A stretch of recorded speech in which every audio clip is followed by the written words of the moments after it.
Hi, everyone. Adriana McLean here with Fulfilling Strategy. And I would like to share with you today some content that I had created for a client of mine, a fabulous client, who wanted me to create a webinar based on the book First Break All the Rules, What the World's Greatest Managers Do Differently. And it's some really good kind of innovative content. It's an internationally best-selling book, so I thought I would share some of the highlights with you today as well, because my hope is that you'll be able to take one or two concepts from the book and apply them immediately in the work you do and in helping you become a great or better manager than you already are. So I'm going to share my screen with you and we'll get started. Okay. All right, so let me get my view here. All right. Okay, so again, the book is First Break All the Rules, What the Greatest Managers Do Differently. And the whole purpose of this book is to find out what makes a manager great. What are the common roles that a manager does very, very well? A great manager.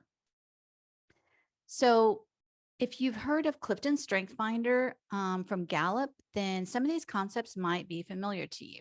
The authors are part of the Gallup Institute, and that is a global analytics and advice firm that studies organizations worldwide. I think it's really important for us to take a moment and just talk about the research that went into this book, because there are a million books on management and how to lead, and I think it's important to understand why there's such credibility behind this book and why the authors are such great authorities on what makes managers great. So Gallup has measured over 30 million, the engagement of 30 million employees worldwide. And they've studied the highest performing companies.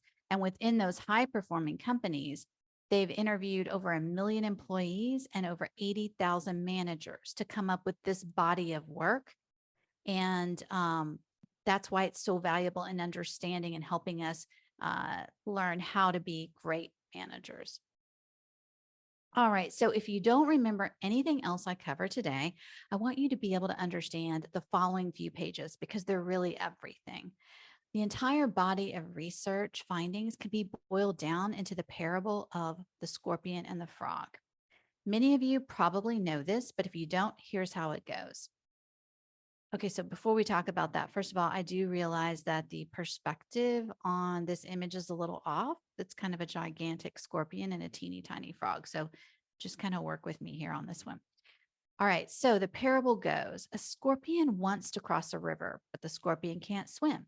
So it asks a frog, one much bigger than this one, to carry it across the river. So the frog thinks about it, but then says, well, wait a second, you're a scorpion. You'll sting me. But the scorpion says, I promise I won't sting you, because if I were to sting you, that would kill us both. So why would I do it?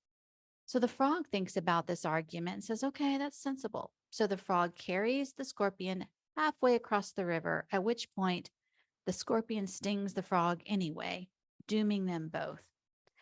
So the dying frog asks the scorpion, why did you sting me knowing what the consequences would be? To which the scorpion replies, I'm sorry, but I couldn't resist the urge. It's in my nature. So the book's biggest takeaway is that each individual is true to their unique nature. You need to recognize the unique nature of your team members, understand what that means, and how to leverage that in order to achieve your team and your organization's goals. People don't change that much. Don't waste your time trying to put in what was left out. Try to draw out what was left in. That is hard enough. Okay, that's a lot to take in, so let's just sit with it for a minute. This is a direct quote from the book, and it's really everything.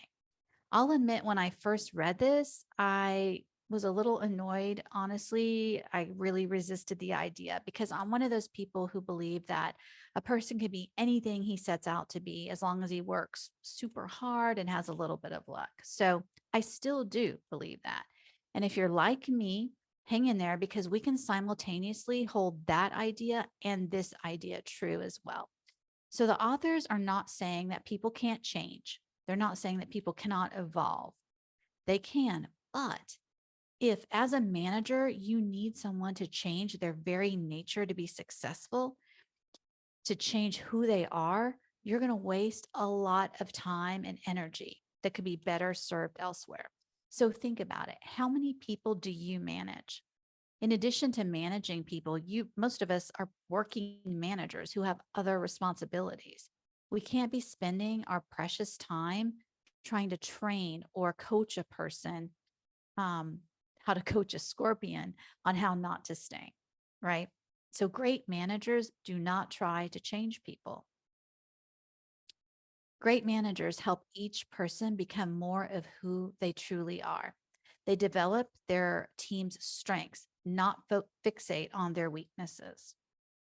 And to build on that, great managers also seek to understand not only the strengths, but the individual differences in the styles and goals and motivations of each of their team members.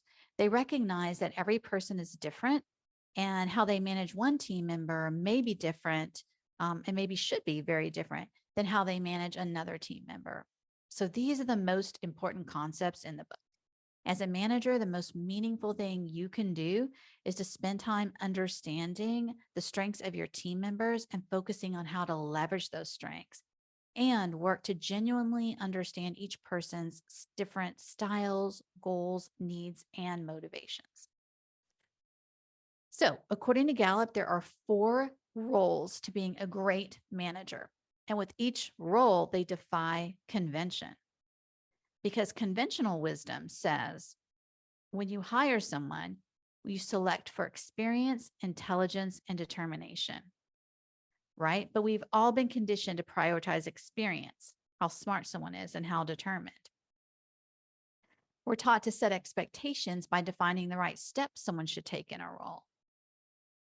We motivate by overcoming weaknesses, or at least we spend a lot of time in performance reviews telling our employees what they need to work on and in trying to help them create a game plan for overcoming these weaknesses. And we work on developing team members so that they can be promoted up to the next rung in the corporate ladder. But according to Gallup, great managers break these rules. Instead, they hire for talent. They focus their teams on the outcomes, the results that they're seeking in a role, not the steps. They focus on their strengths and how to leverage them. And instead of solely looking for ways to force someone up the corporate ladder, they try to find the right fit inside the organization so a team member can do what they do what they do best and truly thrive. So these are the 4 roles of being a great manager, and we're going to dive more deeply into each of them. Okay, so let's focus on the first one, and that is a great manager selects for talent. So it all starts with having the right people on your team. I'm sure you've all experienced this, the difference between having a great team and the struggle when you don't. And according to Gallup, the priority needs to be making sure that everyone is in the right position. That's how you get a great team. You match talent to the role. So what do we mean by talent and why is that so important? So Gallup reminds us that too many times we hire for skills and knowledge. And experience, right? That you gain through skills and knowledge. The real genius is in hiring talent. So, what's the difference? So, skills are simply the how to's of a particular job. They're things you need to be able to do really well. They might be things like you need to be able to use Excel, you need to be able to do presentations, you need to be very organized. Knowledge is the understanding that you gain through experience or through facts that you've learned. So the thing about skills and knowledge, and the good news about skills and knowledge is it's transferable to others. Skills and knowledge can be acquired. So if someone doesn't have them, they can learn them from others.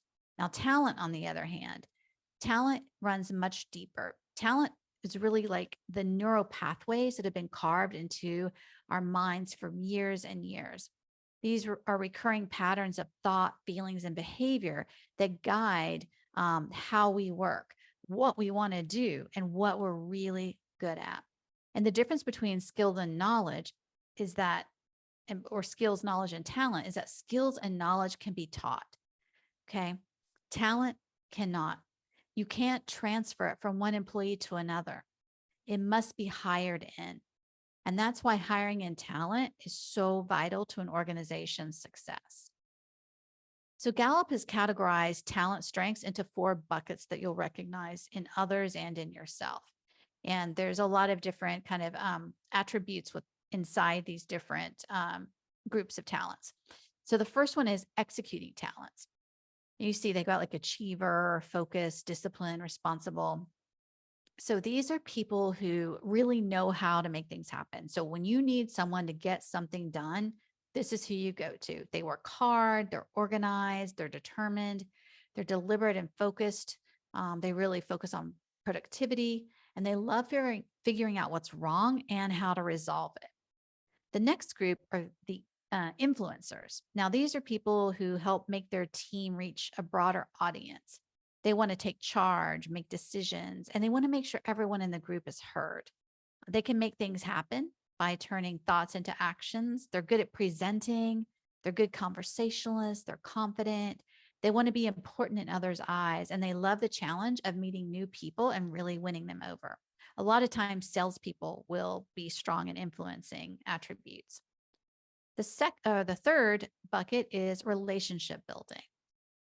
So these people are really the essential glue that holds a team together. And you really know when your team has someone like this or when they're missing someone like this. Um, they create groups that are greater than the sum of their parts. They prefer to go with the flow, right? Taking things as they come. They're really good at recognizing and cultivating the potential in others. They don't enjoy conflict. They seek areas of agreement. They show awareness of those who feel left out and really try to engage them. They're really your team builders.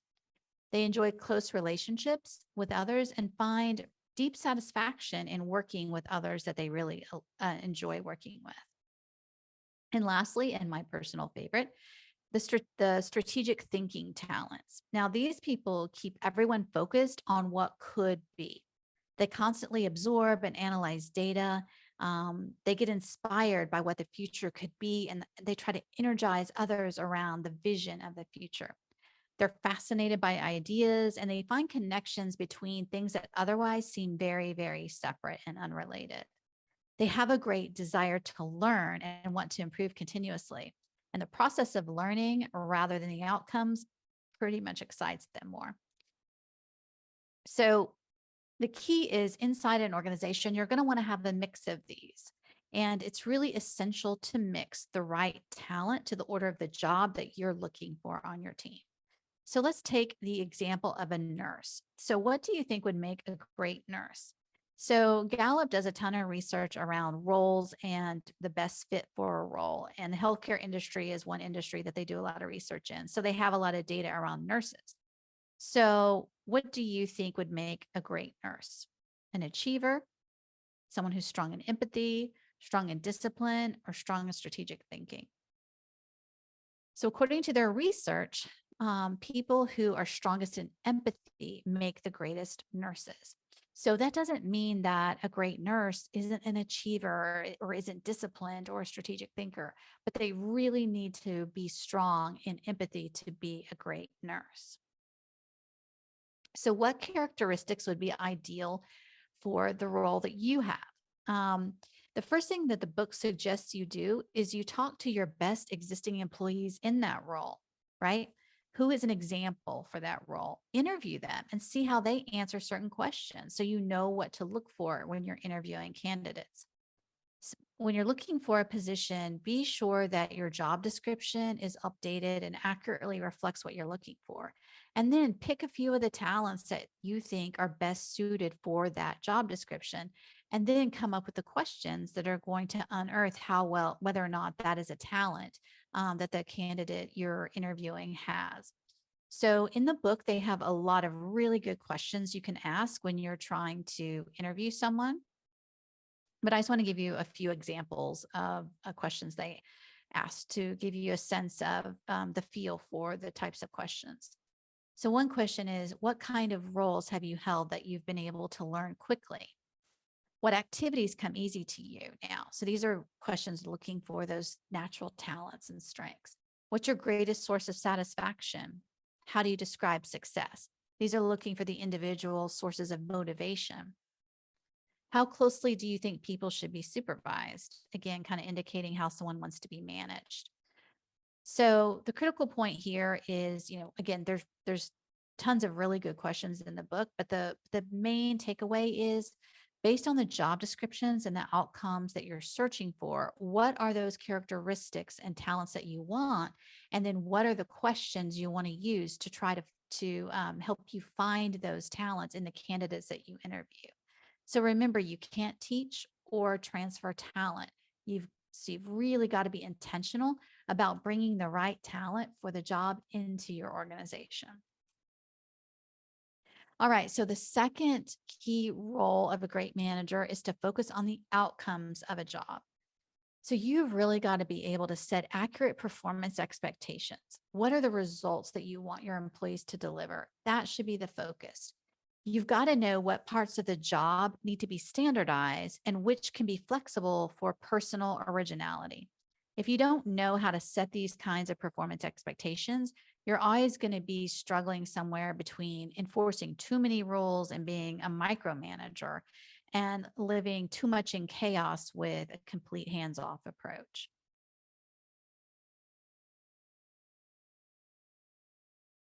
Okay, so great managers define the right outcomes and they stick to those outcomes religiously. And then they let each person find their own route towards those outcomes.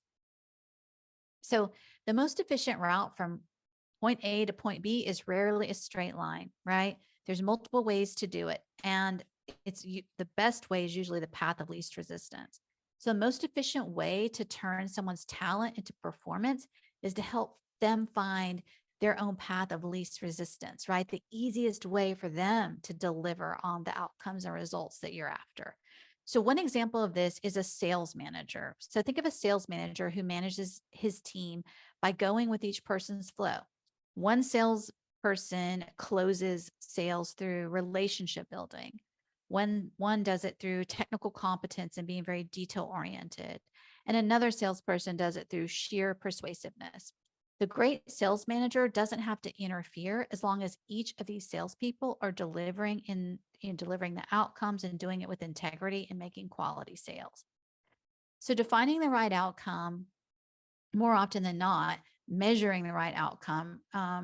Great managers create an environment where each employee feels very motivated, right, to try to achieve things. There's a clear direction, but they also have flexibility to do it their way. So defining the right outcomes does expect a lot from an employee, but really there's no better way to nurturing self-awareness or self-reliance in your people. Okay, so I can feel some of you kind of coming out of your seat saying, what? We can't just like hire someone in and say, this is the result we want and achieve it any way you want to. What about quality? What about standards? What about training them?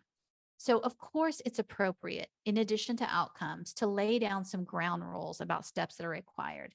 So, with that in mind, Gallup came up with, in the book, they come up with 4 rules of thumb to consider about steps. So, first of all, of course, when it comes to accuracy and safety, it's totally appropriate to lay non negotiable steps that must be required in the name of safety and accuracy. Also, with company or industry standards, it's entirely expected and encouraged to hold strongly to compliance with industry standards or company standards that set you apart in the industry. But that said, you don't want to focus on steps when they get in the way of the desired outcome. And so the example that they give in the book for this is the airline industry and on time departures. So, on time departures and pulling away from the gate on time is a step the airline industry has set in order to drive customer satisfaction by having online departures. But the problem is the step of moving away from the gate on time has nothing to do with wheels up on time. You could sit on the tarmac for hours, right?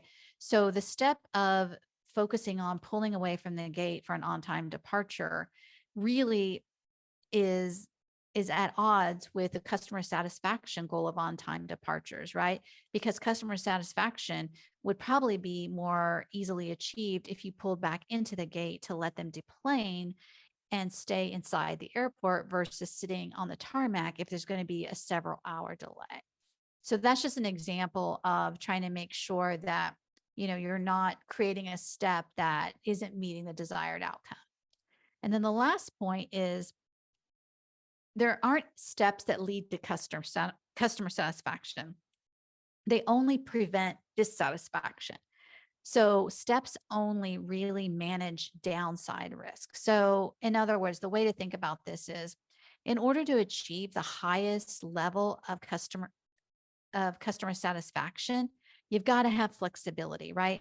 It's almost impossible to prescribe every step needed to lead to customer satisfaction. You've got to be agile. You've got to be able to respond to each situation. So remember, steps are not going to create amazing satisfaction. They're just there to minimize customer dissatisfaction.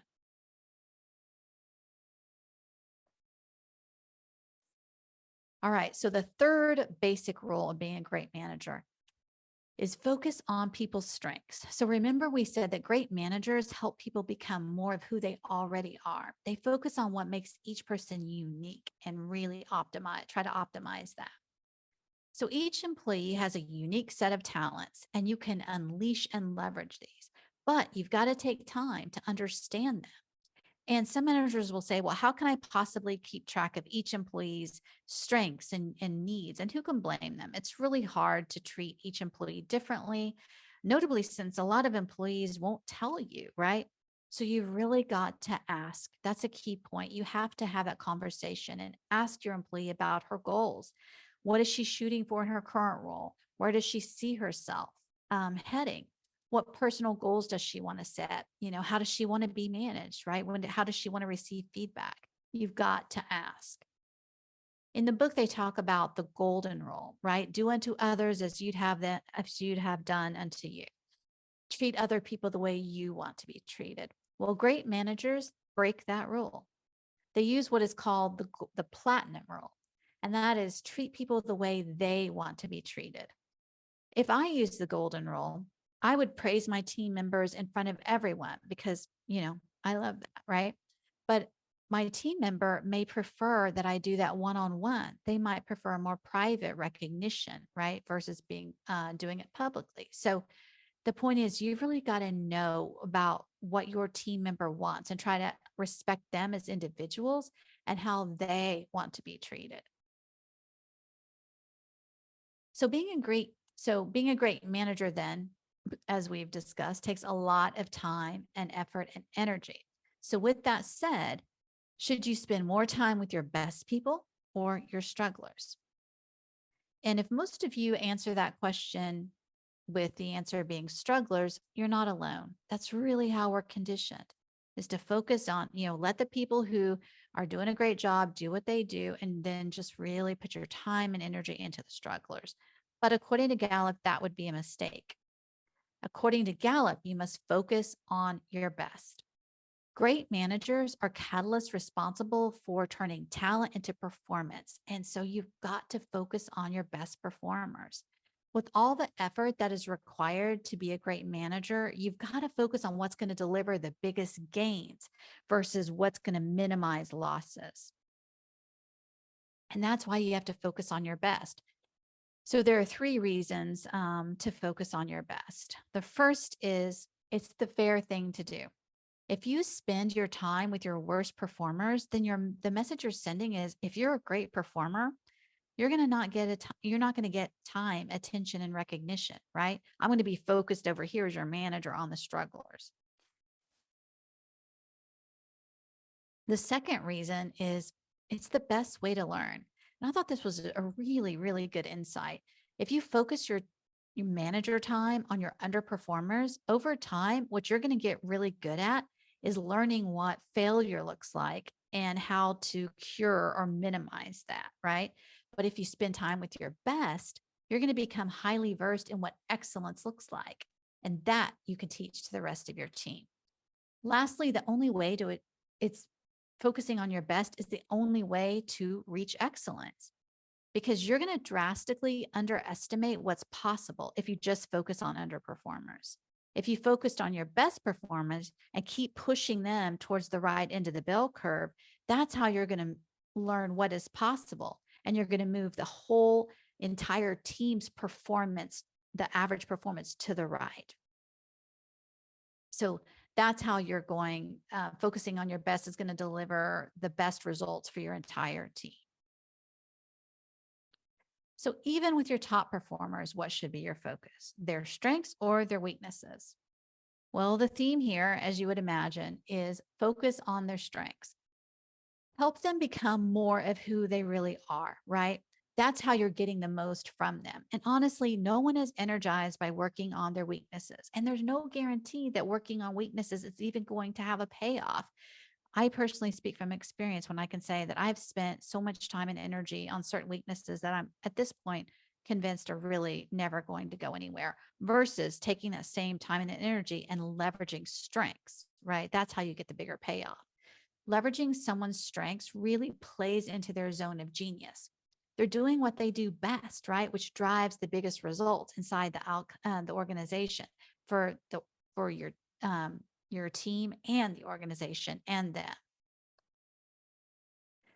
But even your top performers, right? They do have weaknesses. So what do you do about them? Well, most managers try to create a plan of action to shore up those weaknesses. But a great manager will find a workaround for a top performer. Now, this requires a lot of creativity, but it does have some great payoff. So, an example might be a great salesperson.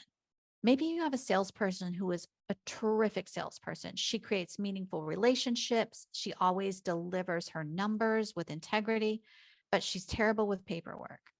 Do you continue to hound her and try to help her get good at paperwork, even though that will probably never happen? Wouldn't it be better to free her up to do more of what she does well, right? And deliver for the organization? Wouldn't it be better to find a creative way to maybe delegate the responsibility of paperwork to someone inside the team who doesn't mind doing it, who's actually good at it? Maybe that's a good fit for. It's unconventional, but what better way to leverage the individual talents of your team to deliver the best results for the organization? And the fourth and final role of a great manager is to develop team members by finding the right fit for the employee, not just moving her up to the next rung on the ladder. So I'm sure you've seen this happen, but what can happen is good people can work themselves out of a job. You can lose good people if there's nowhere to go up and you think you have to move up, right? At some point, great employees can ask, where do I go from here? We're trained to believe that the pay and prestige exists at the next rung on the corporate ladder.